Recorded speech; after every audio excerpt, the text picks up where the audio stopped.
दोस्तों, आपने हॉन्टेड जगहों के बारे में तो बहुत सुना होगा। कभी किले, कभी स्कूल, तो कभी जेल। लेकिन आज हम आपको लेकर चलेंगे एक ऐसी जगह जो कभी मुंबई का सबसे बड़ा टेक्सटाइल मिल हुआ करता था, जहां लाखों लोगों की रोजी रोटी चलती थी। लेकिन अब वो खंडर बन चुका है।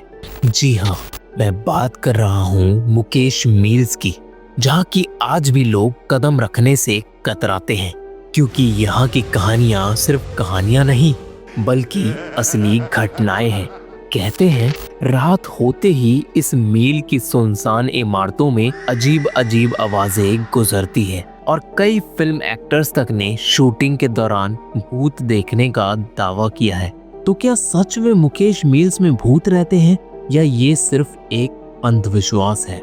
आइए जानते हैं इस रहस्यमयी मील की डरावनी सच्चाई को। लेकिन उससे पहले अगर आपने अभी तक हमारे चैनल को सब्सक्राइब नहीं किया है तो अभी हमारे चैनल को सब्सक्राइब कर बेल आइकन दबाना ना भूलें। तो अब बढ़ते हैं आगे वीडियो की तरफ। दोस्तों, ये कहानी की शुरुआत होती है अर्जुन नाम के एक यूट्यूबर के साथ, जिसने हाल ही में अपना एक यूट्यूब चैनल खोला था और उसमें व्यूज लाने के लिए वो किसी भी हद तक गुजर सकता था। और ठीक उसी दौरान उसने नाम सुना कोलाबा में स्थित मुकेश मिल्स का। यूं तो अर्जुन ने मुकेश मिल्स से जुड़ी सभी कहानियां सुनी थी, लेकिन इन सभी चीजों को इग्नोर कर उसने वहां जाने का फैसला किया और अपना कैमरा और टॉर्च उठाकर निकल पड़ा। कुछ देर की ड्राइव के बाद अर्जुन रात के ठीक 12:30 के करीब मुकेश मिल्स के गेट के सामने पहुंचता है, जहां की बोर्ड में साफ साफ लिखा होता है no entry allowed after sunset. लेकिन इन सभी वार्निंग को इग्नोर कर अर्जुन अपना कैमरा ऑन करके अंदर घुस जाता है और बोलता है, दोस्तों ये देखो, ये वही जगह है मुकेश मिल्स जहाँ के 80 के दशक में आग लगने के कारण काफी लोगों की जान गई थी, जिसे कि मुंबई के मोस्ट हॉन्टेड प्लेसेस में से एक माना जाता है। लेकिन आज मैं आपको बताऊंगा कि यहाँ सच में भूत है या नहीं। और ये बोलते ही अर्जुन आगे बढ़ने लगता है। वो देखता है कि आसपास की बिल्डिंग अब जली हुई हालत में एक खंडर का रूप ले चुकी है। दूर दूर तक अंधेरा छाया हुआ है और आसपास किसी के होने की भी आशंका नहीं है। लेकिन इन सब के बावजूद वहां की प्रेजेंस कुछ ऐसी थी जैसे कि मानो कि उसे खुली आंखों से देखा नहीं जा सकता था। अर्जुन इधर उधर आसपास की बिल्डिंग घूमने लगता है और घूमते घूमते वो बिल्डिंग की फर्स्ट फ्लोर के कॉरिडोर में जा पहुंचता है।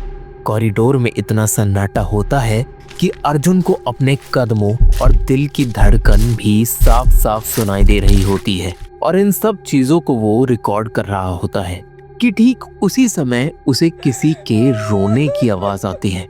अर्जुन इधर उधर देखता है और ये महसूस करता है कि आवाज सामने वाले रूम में से आ रही है।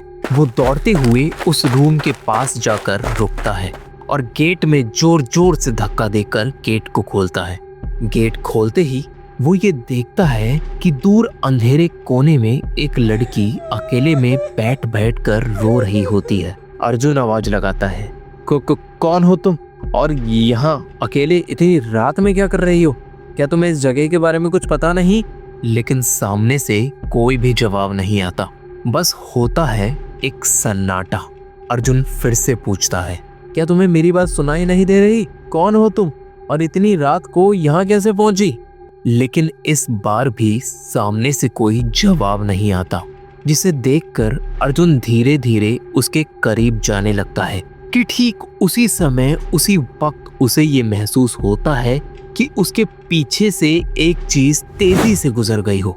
अर्जुन पीछे मुड़कर देखता है, लेकिन उसे कोई भी नहीं दिखाई देता, जिसे देखकर कि अब मानो अर्जुन को भी ये एहसास होने लगा था कि वहाँ कुछ अजीब तो जरूर है। लेकिन इन सारी चीजों को इग्नोर कर अर्जुन वापस से डरते हुए उस लड़की की तरफ बढ़ता है।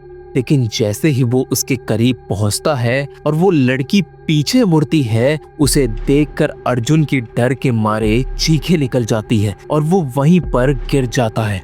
दोस्तों, असल में अर्जुन ये देखता है कि उस लड़की का फेस पूरा जला हुआ होता है, जो कि देखकर साफ साफ पता चल रहा होता है कि वो कोई इंसान नहीं और अर्जुन को गिरता हुआ देखकर वो लड़की गुस्से से चिल्लाते हुए अर्जुन की तरफ बढ़ती है, जिसे देखकर अर्जुन और भी घबरा जाता है और उसे ये बिल्कुल भी समझ नहीं आ रहा होता है कि वो अब क्या करे, जिस वजह से वो घबराते हुए वहीं पर अपना कैमरा और टॉर्च छोड़कर उस कमरे से भागने लगता है।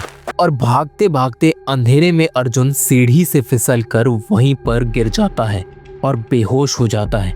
जब उसकी आंखें खुलती है तो वो अपने आप को हॉस्पिटल की बेड पर पाता है और ठीक उसके करीब उसका कैमरा और उसका टॉर्च होता है, जिसे कि वो वहीं पर छोड़कर भागा होता है। लेकिन उसे ये समझ नहीं आ रहा होता है कि आखिर वो वहां पर पहुंचा कैसे और आखिर उसका सामान ही उसके पास कैसे आया। लेकिन अर्जुन इतना घबरा चुका होता है कि वो किसी को भी इसके बारे में कुछ नहीं बताता और इस चीज से भी उभरने में उसे काफी समय लग जाता है, जिसके बाद अर्जुन कभी भी वीडियो अपलोड करने के बारे में सोचता भी नहीं।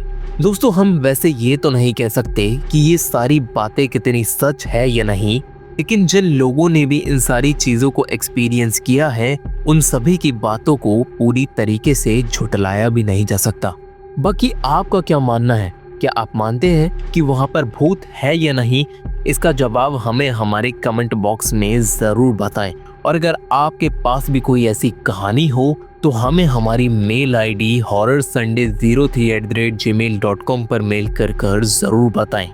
तो अभी के लिए बस इतना ही और मिलते हैं आपसे जल्द ही नेक्स्ट वीडियो में।